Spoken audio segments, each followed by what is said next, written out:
Hello and welcome to my workshop, where Pardon the Mess has become the official greeting and we haven't seen the floor in years. Today we're going to be looking at how to make one of these. This is a solid wood D20, or, for you fellow logophiles and geometry nerds out there, an icosahedron. This is an intermediate to advanced woodworking project, so if you are a beginner, by all means follow along. Just be prepared for some extra difficulty and the possibility of having to redo it a few times in order to get the result you're looking for. In terms of tools, we need a table saw with an angle slide attachment and a fence, a bandsaw, a random orbital sander with grits 40, 120, and 240, a Dremel with a diamond bit attachment, and a pencil or a pen. In terms of materials, we of course need the wood. 4x4 is preferable, but any wood that has at least a 3x3 cube will work. Zona papers, an acrylic paint pen marker, and mineral oil. I'll have links to all of that down below in the description, so if you'd like to use the exact materials and tools I'm using, just follow those links. With all that said, let's go ahead and get down to it.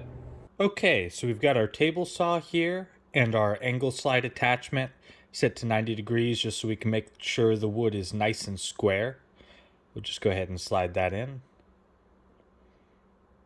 And the reason I'm doing that is because we have this rough edge from where I just cut it off quickly with the circular saw. And so we want to make sure we have a nice flat edge on that side.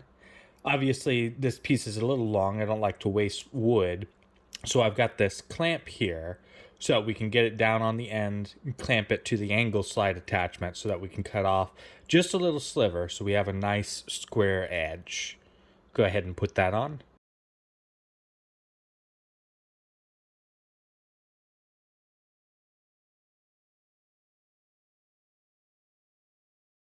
So now we'll get to cutting. We want to go as slow as the saw wants you to. You don't want it binding up or anything. I just want to get a nice clean cut.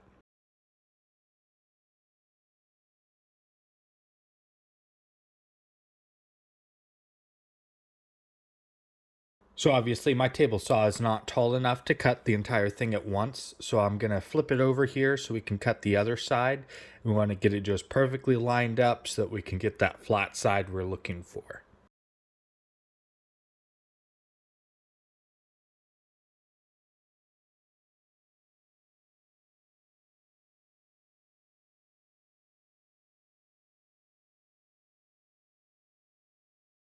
Okay, so we've got that block cut off. You can see it's pretty flat, but not perfect. I didn't get a perfect cut on this, but that's okay. So this is a good time to mention that we aren't going for a perfect cube. We just want to get a near perfect cube. So this one is obviously not close enough to perfection, but we'll just sand that down to get a nice flat square on that end. Okay, so that's good enough for us to go ahead and start cutting this into a cube. So we'll go ahead and grab our fence. One of the things I love about this table saw is the fence that comes with it is actually pretty solid. You don't get that a lot from table saws. So we'll just lock that in there. And then you want to see which side is the smallest and just kind of like line up the fence accordingly. So we can get it down to size so we have to do less cutting later. Line it up there. We'll get our clamp on so it stays put.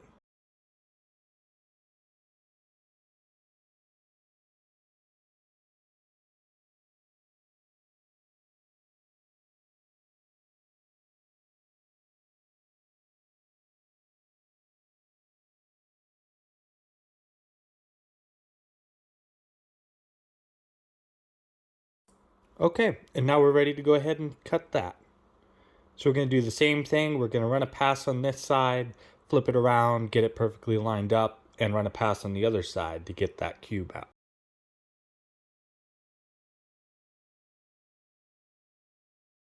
Okay, so now that we've got that cube cut out, we'll no longer need the angle slide attachment or the extra wood. So we'll just go ahead and set all that off to the side. Okay, so now we'll want to move the fence in a little bit so that we can take a little bit off of all 6 sides of the cube. So that way all 6 of them are all the same width. And you want to remember, use your push stick, take it slowly. You don't want this cube flying across the room because you tried to rush it. And worse, you don't want it flying into you. It can really hurt you. So just make sure to take it slow, use your push stick, remain in control of the piece and the tool at all times.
Okay, so we've got that squared off as best as we can with the table saw.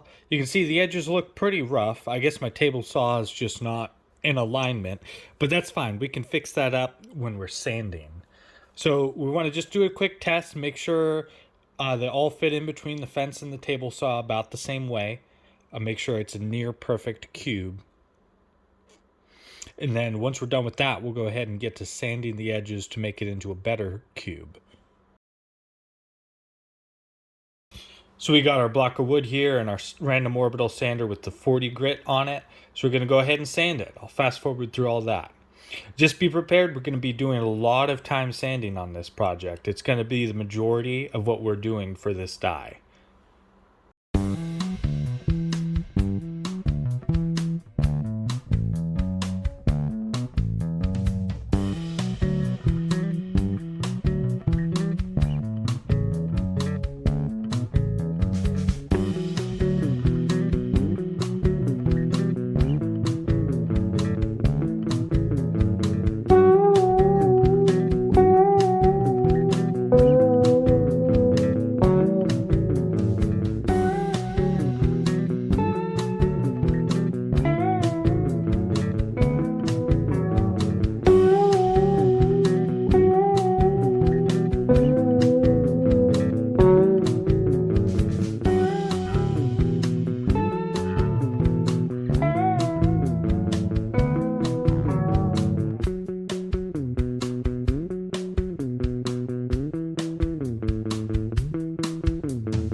We're just going to sand it up really quick with the 120 grit sandpaper so that we make it nice and smooth and easy to draw the lines on so we can get to cutting it on the bandsaw.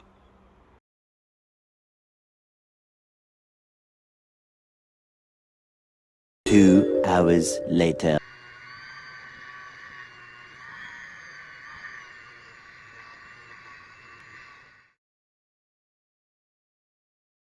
Before we draw our lines on it, we're just going to do a quick pass through all 6 sides on the table saw just to make sure we didn't oversand any of them. And then we're going to go ahead and jump onto the step of drawing our lines to turn it into a sort of dodecahedron. So now for drawing the lines to cut by on each side, we're just going to draw one right in the middle. So mine is about 3 3/4, so I'm just going to cut that in half and make a little mark here.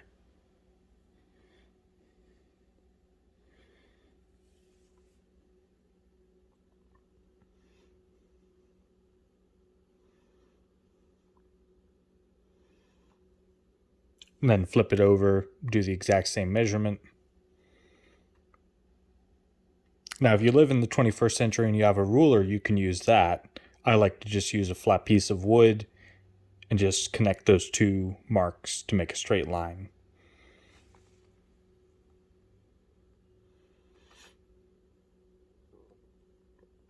And then the next line we're going to draw is going to be perpendicular to that one.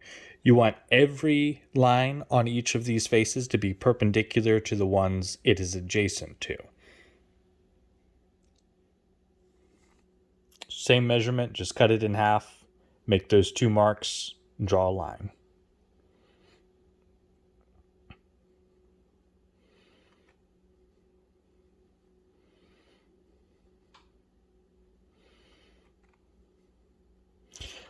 Now we're going to do the same for all 6 sides, just making sure everyone is perpendicular to the ones adjacent to it. That's very important to get the shape we're looking for. So I'll go ahead and fast forward through the rest of these.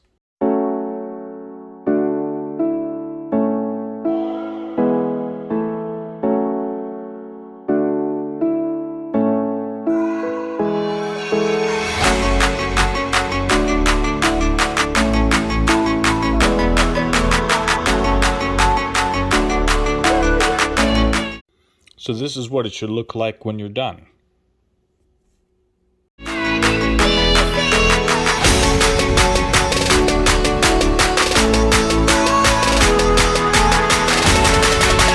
bandsaw is set to 21 degrees. I have this plywood because I don't like the protective plate underneath. You definitely don't need that. So we're going to cut through along the lines at 21 degrees, and you want to try to err on the side of cutting too little so that we have room to finish it with sanding.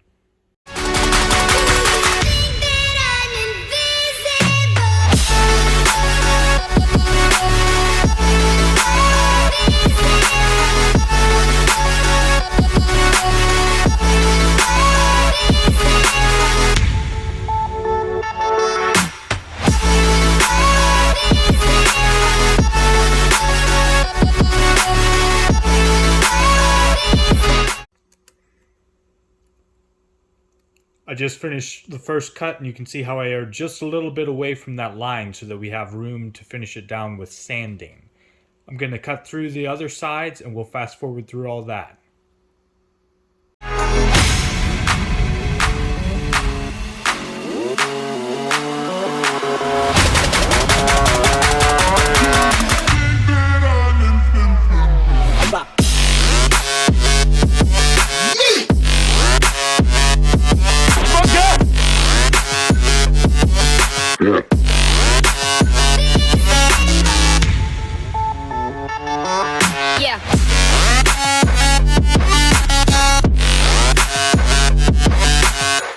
For that, we are mostly done. We still have 2 sides left to cut.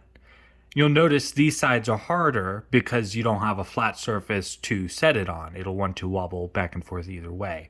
So you don't need to adjust your bandsaw at all. You can try to just hold it level and pass it through like that. Or you can take these extra cutoff pieces and set them on the angles so that it makes it to where it can stay upright. That'll make it a whole lot easier to get these last 2 sides. Just a little trick for you.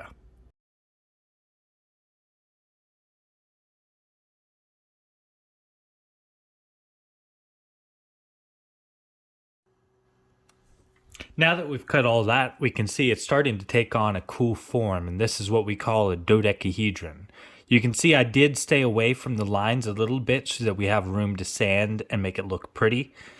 And once we get through that sanding is where this will really start to come to life and we'll see a really cool object.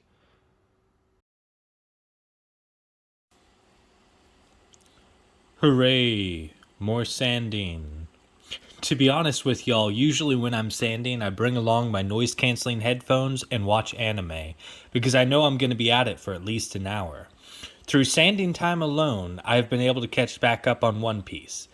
Just don't tell the other woodworkers I told you about that.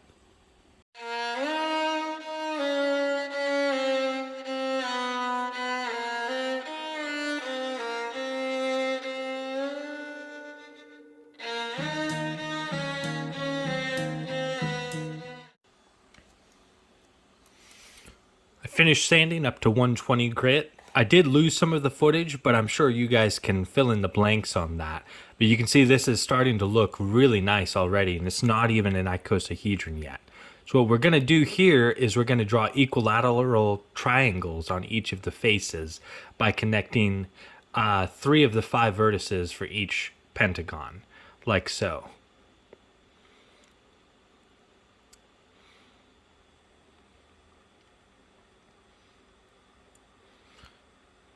We're going to do that with all 12 sides.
When you're done, it should look something like this.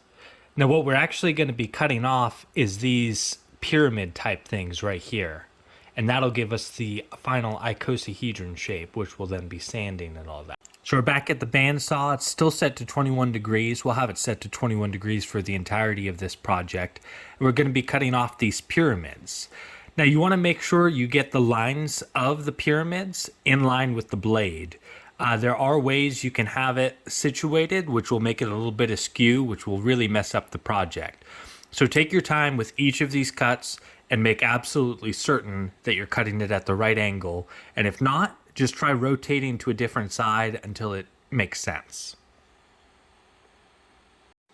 So this part right here is why I recommend having at least a 3-inch cube. You could technically go smaller with these same techniques, but I'm not comfortable having my fingers too close to the blade. So this is about as small as I can get and still feel comfortable doing it by hand. Now there is a way I do it with even smaller ones down to 1 inch in size. That I have a jig that I've built to do it with. We'll show how to do that in a later video. So there she is, all cut out, and you can see it is technically an icosahedron.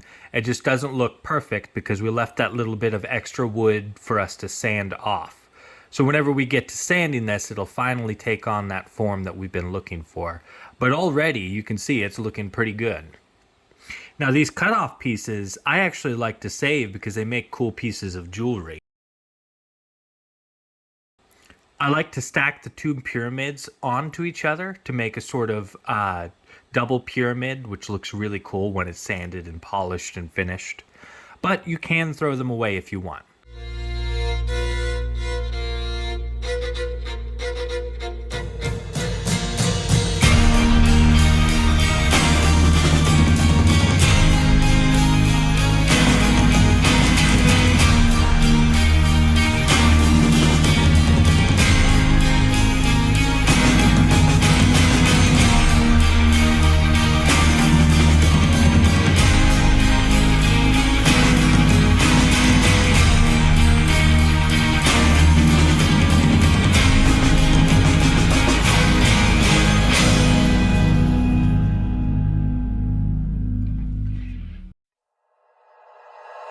like you, be strong to hold the powers of the sun.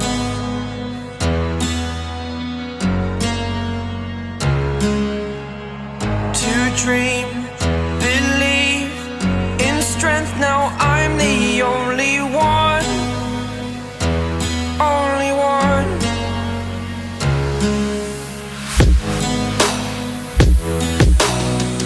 I was an ordinary boy until I broke the rules. My life destroyed, a life destroyed.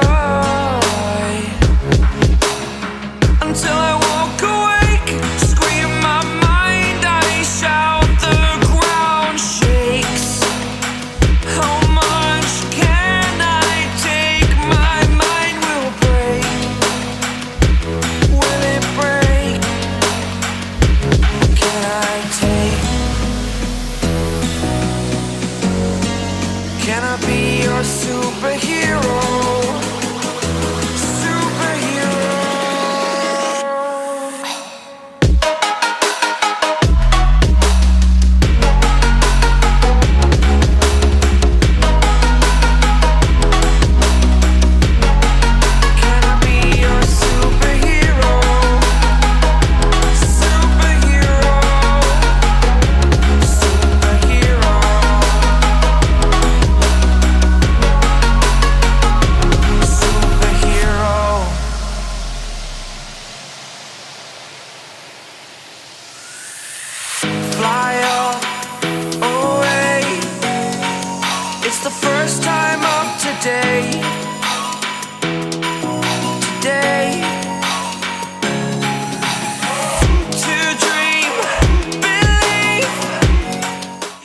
Now that's the shape we're looking for.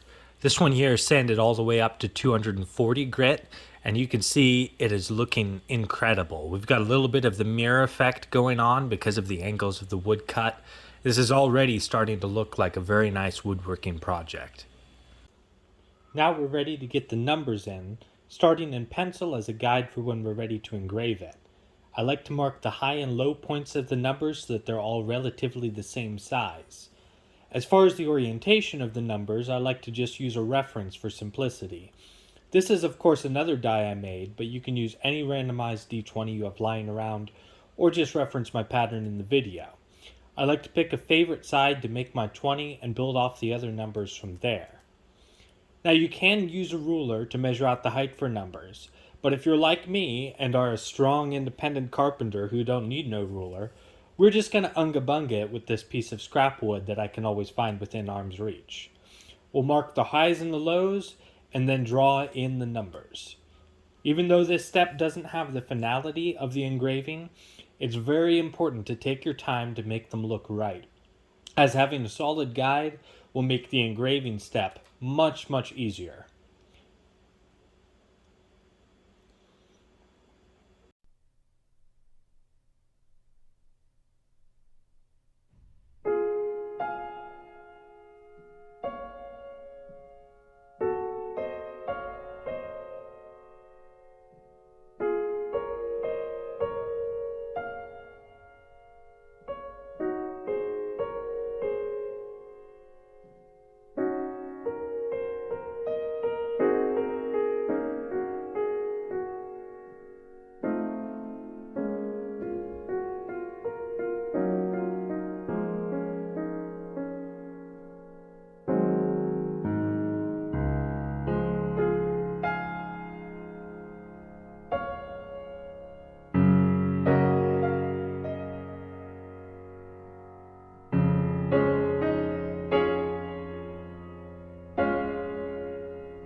So I'm holding the Dremel in my dominant hand like a pen and the die in the other hand. For extra stability, I also have the pinky of the Dremel hand anchored against the die. This is a technique I picked up from fingerstyle guitar that allows you to always know the position of your hand relative to the strings of the guitar, so that you can precisely pluck the strings you want. In this case, it is helpful to ensure my handwriting is steady and clean. I also have the thumb of the die holding hand anchored at the Dremel for extra stability. It's worth noting that this handhold, while important, is also extremely tiring, and I can only get through 3 or 4 numbers before my hands start to get sore. When they do get sore, I immediately take a break, as permanent mistakes are bound to happen with tired hands. Because of the frequent pauses, this step will take a while. Just remember to be patient, don't rush it, and to only work with rested hands on this delicate part of the project.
So these are the paint pens I'm using, and again, there's links to get these down in the description below. There are 5 steps instructions on them for activating them the first time you use them. You'll notice it has that white tip. So whenever we finish these instructions, we'll see the color actually gets down into the tip.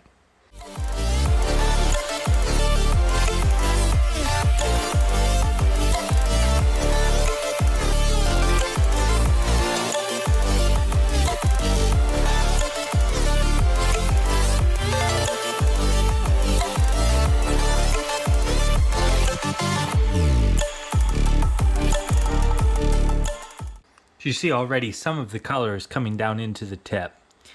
We'll just get it completely that color. There we go. Now it's ready to be used.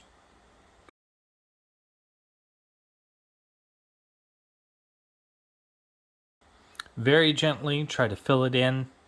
If you need to fill it in a little bit more, maybe it's running a little dry, just try depressing it in the gap, and that'll bring out the flow some more.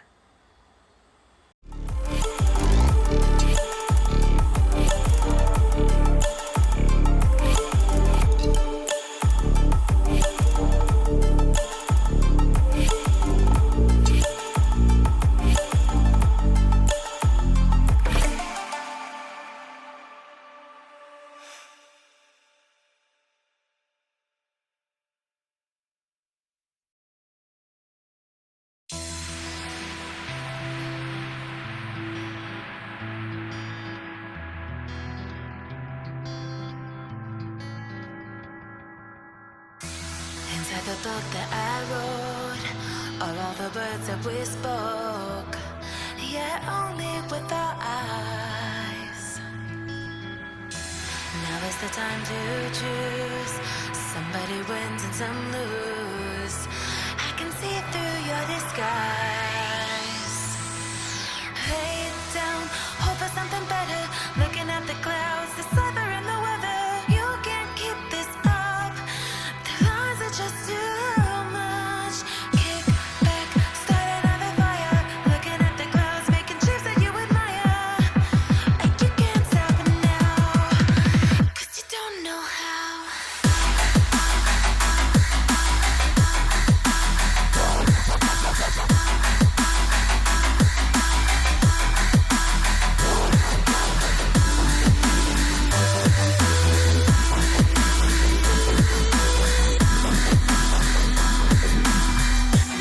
And you can't stop it now.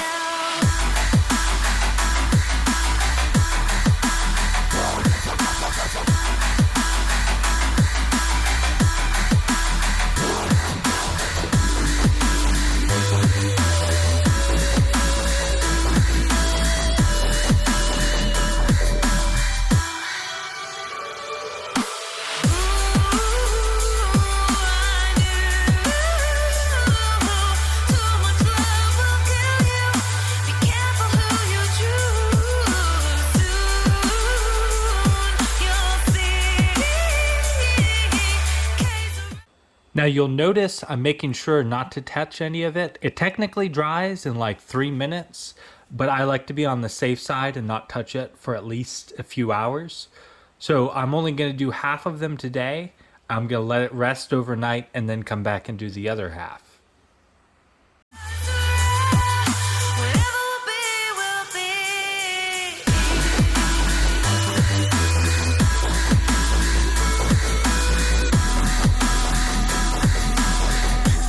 And you can't stop it now.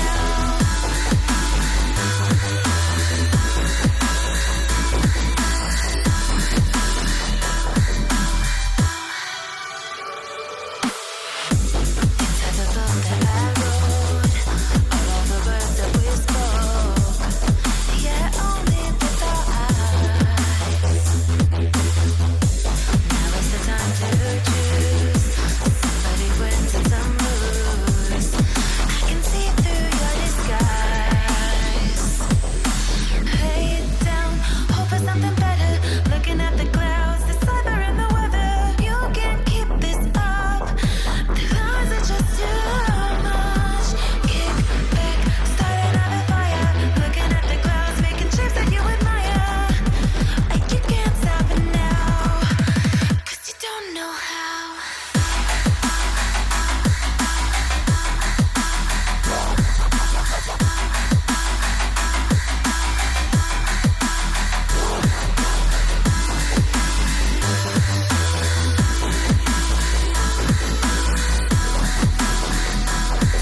Now with all of the numbers colored in, it's time to polish it up with Zona papers. If you're not familiar, polishing is a term invented by woodworkers so that we can feel like we're finally doing something other than sanding. In reality though, it's basically sanding. We'll start with the roughest Zona paper, set it on a solid surface like this wood table, and move each face of the die in circular motions across it.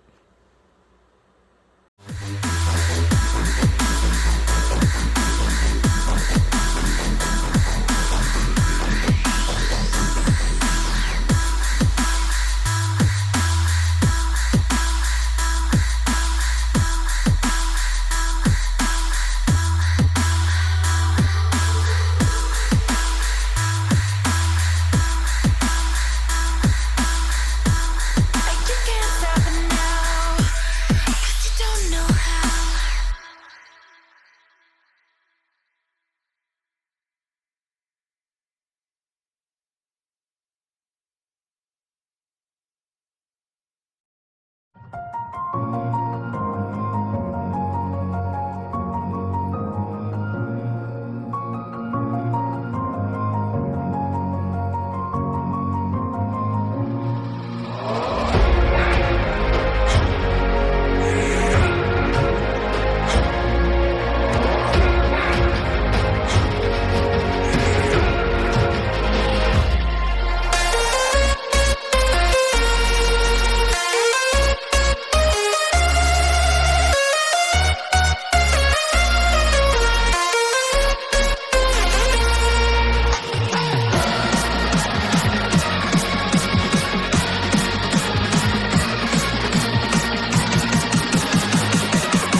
One, two, three.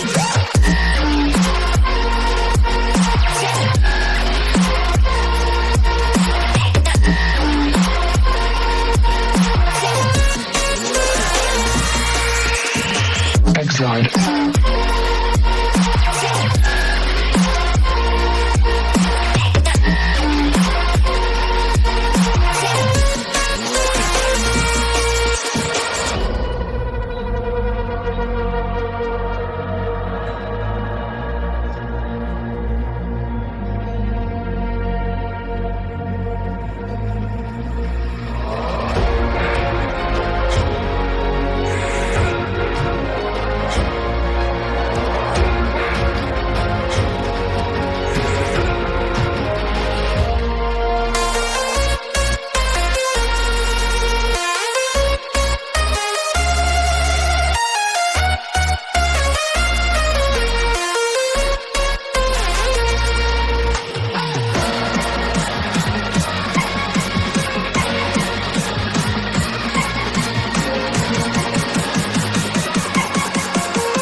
One, two, three.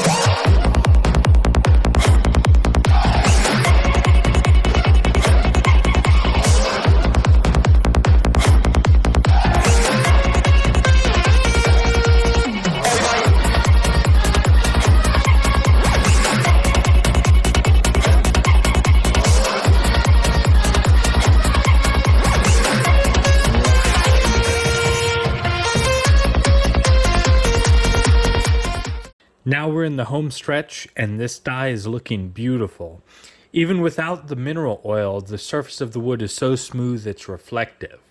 All we have to do now is soak it in mineral oil for a few days.